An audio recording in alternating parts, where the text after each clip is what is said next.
मंडळी नमस्कार, मी प्रल्हाद दातार. तुम्ही ऐकता माझं मत.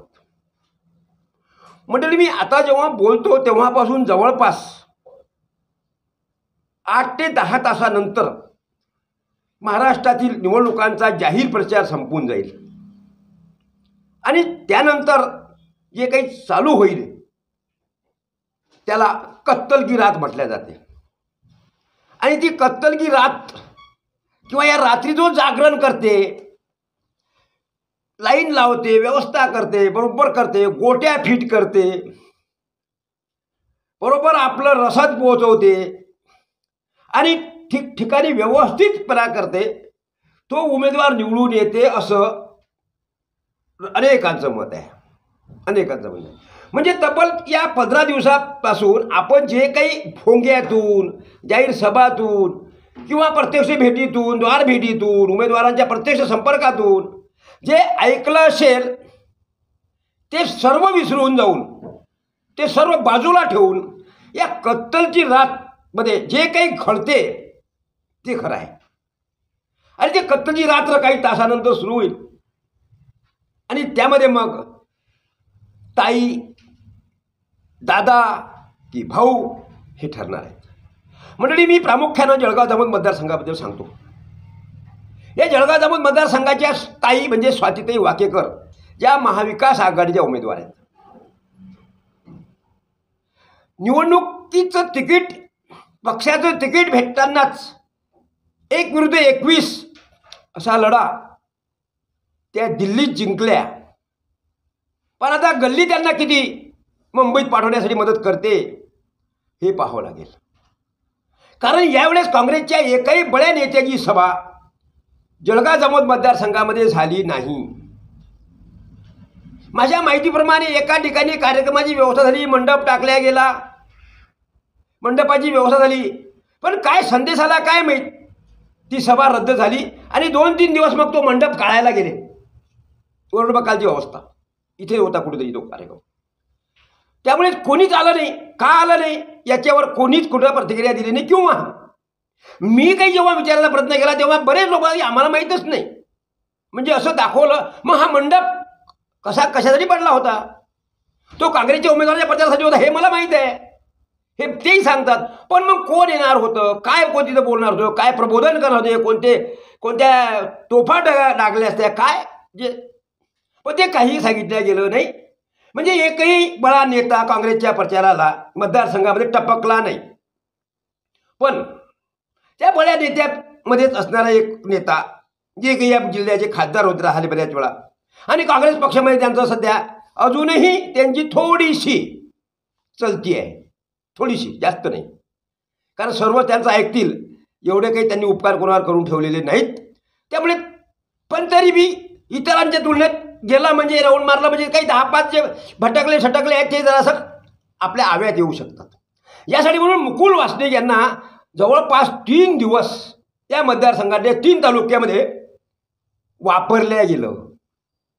ते थांबले आणि त्यांनी अशा पद्धतीने जी काही व्यवस्था करून ठेवलेली होती की प्रत्येक जिल्हा सर्कलमध्ये आपले निरीक्षक आणि त्या निरीक्षकांमधून मग निरीक्षकांची माहिती, निरीक्षकांचा अहवाल, तो आल्यानंतर मग त्याची सूचना वरिष्ठांना पोहोचवणे किंवा उमेदवारापर्यंत पोहोचवणे, की काही बरेचसे कार्यकर्ते नेते हे या धावपळी उमेदवाराच्या संपर्कात कमी असतात किंवा त्यांना जे काही सांगायचं आहे ते उमेदवाराला ते सांगत नाहीत किंवा सांगितलं तर आपलं उमेदवार ऐकीन की नाही म्हणून ते सांगतच नाहीत. म्हणून मग आपलं दुःख कोणाकडे सांगायचं किंवा आपल्यामध्ये जे काही आनंद आहे, उत्साह आहे, दुःख आहे कोणाला सांगायचं. यासाठी म्हणून मुकुल वासनिकांनी ही जी मध्यस्थी केली आणि त्या मध्यस्थाच्या मार्फत कार्यकर्त्यांचं सुखदुःख हे त्यांनी एका जाहीर सभेतून कुशलराव इंगळे यांच्या कानावर टाकलं. कारण कुशलराव इंगळे 15 वर्ष आमदार होते. निवडणुका कशा लढवाव्या लागतात ह्या दोन्ही समीकरण भाऊंना माहीत आहेत. आणि त्यामुळे अशा वेळेला आज तर त्यांची स्वतःची मुलगीच आहे. तिकिटामध्ये झालेल्या खेचाताणीमध्ये किती महाग प्रयासानं तिकीट मिळालं हाही त्याच्यात बऱ्याचशांना माहीत होतं की त्या 20-21 लोकांना शेवटी माघारी परतावं लागलं. आणि त्यांनी जो पक्षाकडे फंड भरला होता 20-20 हजार रुपये, तो सुद्धा त्यांना या उमेदवाराला परत द्यावा लागला. म्हणजे पक्षाला दिलेला निधी पक्षाकडे अर्ज करताना पक्षातून निधी देते, तो सुद्धा या 20 लोकांनी परत घेतला दुसऱ्या व्यक्तीकडून, ज्यांना उमेदवारी मिळेल त्यांच्याकडून. काय बोटावर मोजा एवढ्या 2-3 लोकांनी घेतला नसेल, पण अनेकांनी ते परत घेतले, उलट त्या व्याजासहित परत घेतले असं म्हटलं जाते. मग असं असताना आता व्याजासहित आपली रक्कम परत घेतल्यानंतर हे 20-21 जे काही आहे ते आपापल्या घरात आहेत.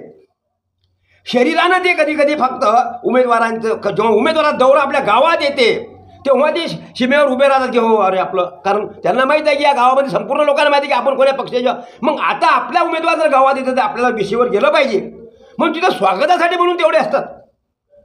आणि तेवढं स्वागत केलं, गावाच्या विषयबाहेर काढून दिला, उमेदवार संपला. अशा उमेदवार म्हणजे अशा पक्षाच्या कार्यकर्त्यांना जे काय दुःख काय आहे याचं जाणून घेण्याचं काम हे खऱ्या अर्थानं ज्येष्ठ नेता म्हणून किंवा ज्येष्ठ म्हणून कृष्णराव इंगळे यांचं होतं. पण त्यांनी हे सावरण्याचं काम केलं नाही असं कालपर्यंत किंवा आत्तापर्यंत सुद्धा जाणवलं जाते, दिसून येते. आपल्याला मतदान होणारच आहे आणि जे काँग्रेसचे आहेत पक्ष ते जातील कुठं, आपल्या उमेदवारीशिवाय जातील कुठं, हा एवढा खात्रीचा आणि एवढी कॉन्फिडन्स हे ज्या कृष्णरावांना आहे त्यांना हे माहीत नाही की 15 वर्षाचा हराहोरा आहे, 15 वर्ष बदललेली आहेत तुमच्या निवडणुकीनंतर. कित्येक काँग्रेसचे कार्यकर्ते भाजपाच्या वळतणीला गेलेले आहेत, जबाबदाऱ्या त्यांच्याकडे भाजपने दिलेल्या आहेत, मोठी मोठी मान सन्मानाची पदं अधिकार त्यांच्याकडे दिलेला आहे. आणि तुम्हाला असं वाटते की आपले जे आहेत ते काम करतील. या हवेत जे वंचित उमेदवार आहेत महाविकास आघाडीचे, ठीक आहे, महाविकास आघाडीचे घटक पक्ष असणारे शिवसेनेने, शरद पवारच्या राष्ट्रवादीने, यांच्या नेत्यांनी तुम्हाला पाठिंबा दिला, निवडणुकीच्या दरम्यान तुमच्यासोबत ते फिरले. यावर असं नाही की बस आता जमलंच आपलं. कत्तलची रात्र आहे काँग्रेसवाल्यांसाठी. काँग्रेसवाल्यांसाठी ही निवडणूक करा किंवा मरा अशासारखी आहे. या निवडणुकीत जर काँग्रेसचा पराभव झाला तर या मतदारसंघातला पंजा, गोरगरिबांचा पंजा, दीनदलितांचा पंजा, आदिवासींचा पंजा, अशा विविध घटकाचा असणारा हा पंजा निघून जाईल. आणि मग पुढच्या निवडणुकीमध्ये पुढच्या 5 वर्षानंतर काही घड्याळ येऊ शकते, काही मशाल येऊ शकते किंवा काय अजून चिन्ह, पण पंजा येणार नाही. त्यासाठी हा पंजा या मतदारसंघामध्ये कायम ठेवला पाहिजे. यासाठी म्हणून अभी नाही तो कभी नाही अशी निवडणूक काँग्रेसनी लढवायला पाहिजे. आणि ती बऱ्याच अंशी कुठेतरी कमी आहे म्हणून मी माझं सांगण्याचं काम केलेलं आहे. त्यानंतर त्या तुलनेत संजू भाऊ 20 वर्ष मतदारसंघाचे आमदार, निवडणूक या वर्षी होते हे 1 वर्षापासून ज्यांना माहीत आहे आणि त्याची संपूर्ण तयारी कुठे आणि भाजपाने केलेली आहे. आपल्या विविध संस्था, सेवा संस्था, प्रकल्प या माध्यमातून भारतीय जनता पक्षाने आपला उमेदवार आणि समाज आणि पक्षाने केलेली कामे, सरकारने केलेली कामे ही घराघरात पोहोचवलेली आहेत. विविध योजनांच्या मार्फत, मदतीच्या मार्फत कुठे यांनी पक्ष आणि स्वतः घराघरात पोहोचल्याच गेलेलं आहे. त्यामुळे यावेळेस जे काही 15-20 दिवस खऱ्या निवडणुकीच्या आचारसंहिते भेटले ते फक्त केवळ संजय कुटेंना त्या लोकांपर्यंत जाऊन नमस्कार करण्यापुरतंच फक्त काम होतं. कारण बाकीचं सर्व अगोदर झालेलं होतं. संपूर्ण दळण दळून होतं, संपूर्ण तयारी झालेली होती. फक्त पाणी टाकून स्वयंपाक करायचीच आवश्यकता होती की जे या 15 दिवसामध्ये संपूर्ण झालं. त्यामुळे त्यांच्या बाबतीत काहीच सांगता येत नाही, काहीच प्रश्न नाही. एकदम परिस्थिती भाजपाची व्यवस्थित आहे. आता मी जे म्हटलं काँग्रेसच्या उमेदवाराच्या बाबतीत की इथे एकही मोठा नेता आला नाही, भाजपाचा सुद्धा एकही मोठा नेता या दरम्यान आलेला नाही, येऊ शकणार नाही. पण निवडणूक लागण्याच्या अगोदर जे काही नेते मंडळी आणि जो काही मोठे मोठे उपक्रम झाले, मग लाडकी बहीण योजनेच्या मार्फत असेल, पक्षाचा काही दुसरा कार्यक्रम असेल, बूथ मेंबरच्या किंवा कार्यकर्त्याच्या बैठकी म्हणजे सभा असतील, यातून भाजपाने निवडणूक तेव्हाच लागलेली आहे हे सांगितलं होतं. आणि त्यामुळे आता संपूर्ण खट्ट बांधणी भाजपाची मतदारसंघामध्ये झालेली आहे आणि अत्यंत चांगल्या पद्धतीनं संयमानं प्रचार संजय कुटेंनी केलेला आहे. स्वातीताई किती विरोधात बोलले असतील तिकडे प्रशांत डिक्कर ती आग ओकलीशील, पण एकाही उमेदवाराच्या विरोधात त्यांनी स्वतःहून प्रचार केला नाही. माझ्याशी जेव्हा त्यांच्या काही नेत्यांचा संपर्क झाला, मी त्यांना विचारलं की संजय कुटे हे या लोकांचं उत्तर का देत नाहीत. तर त्यांच्या कार्यकर्त्यांनी नेत्यांनी सांगितलं की संजय कुटे हे 20 वर्षे आमदार होते आहेत, त्यामुळे 20 वर्षाच्या काळामध्ये जो काही काम करतं त्याच्या हातून चुका होऊ शकतात आणि विरोधकांना नेमक्या त्या चुका दिसतात आणि त्या चुकावर बोट ठेवून जे काही बोलत असतील त्यातून ते संजय कुटेचाच प्रचार करीत आहेत. त्यामुळे आम्हाला किंवा संजय कुटेंना या विरोधकांच्या बाबतीत बोलणं किंवा त्यांचा नामोल्लेख करणं हे गरजेचं वाटत नाही. पहा मंडळी, म्हणजे सांगायचं म्हणजे की 20 वर्षे आपण काम केलं, काहीतरी चुका होऊ शकतात.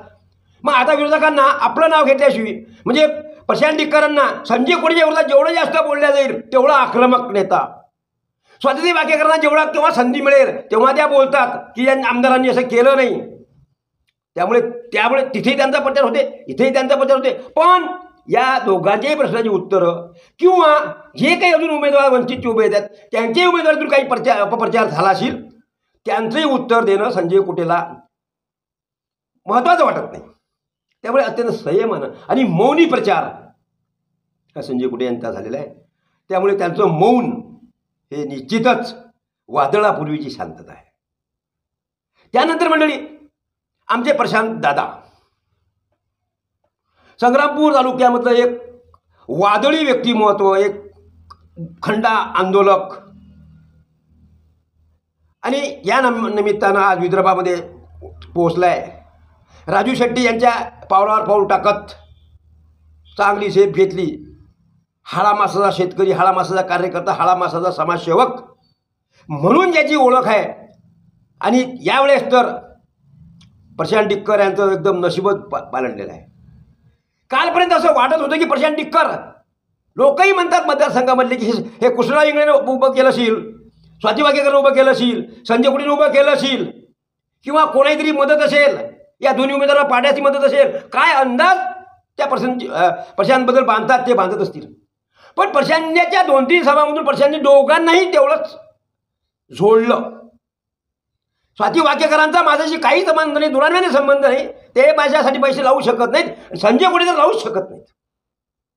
कारण संजय कुटेच्या बाबतीत जेवढे काही बोलल्या गेलं असेल सध्या ते सर्वाधिक जर त्यांना संजय कुटेबद्दल बोललं असेल तर फक्त प्रशांत डिक्कर बोलले. त्यामुळे संजय कुटेकडून अशी मदत किंवा रसद निवडणुकीमध्ये पोहोचवल्या जाईल हे साफ चुकीचं आहे. दोघांनाही समान अंतरावर ठेवत प्रशांत डिक्कर यांनी जे काही कार्य सुरू केलं आहे आणि छत्रपती संभाजीराजेंची जे काही मदत प्रशांतला मिळाली त्यामुळे प्रशांत निश्चितच आता, म्हणजे मी 2 गट काढले होते. अ गटामध्ये हे 2 उमेदवार महाविकास आघाडी महायुतीचे आणि ब गटामध्ये वंचित आणि प्रशांत. त्यामध्ये प्रशांत डिक्कर यांनी आता अ गटामध्ये प्रवेश केलेला आहे. अ गटामध्ये प्रवेश केला आहे. त्यामुळे प्रशांत डिक्करनी आता निवडणुकीचा प्रचार, निवडणुकी त्याची पद्धत, त्याची चाल, त्याच्या सर्व यंत्रणा जे काही निवडणुकीला, युद्धाला किंवा खेळायला जे काही लागते त्या पद्धतीने निवडणूक प्रशांत डिक्कर खेळला आहे. आणि निवडून येण्यासाठी निवडणूक आहे मंडळी प्रशांत डिक्करची. कोणीतरी उभं केलं, पक्षाने उभं केलं किंवा समाजात संघटन वर करायचं आहे किंवा मदत घ्यायची आहेत, 15-18% वाढवायचं आहे म्हणून प्रशांत डिक्कर उभे नाहीत, ते निवडून येण्यासाठी म्हणून उभे आहेत.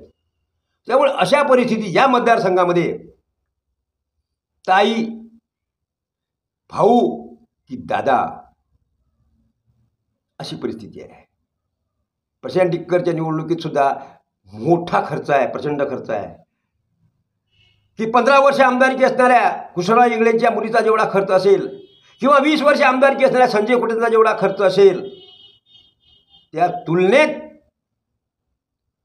तुलनेत प्रशांत डिक्कर सुद्धा या सर्व निवडणुकीमध्ये या तयारीने उतरलेल्या आहेत.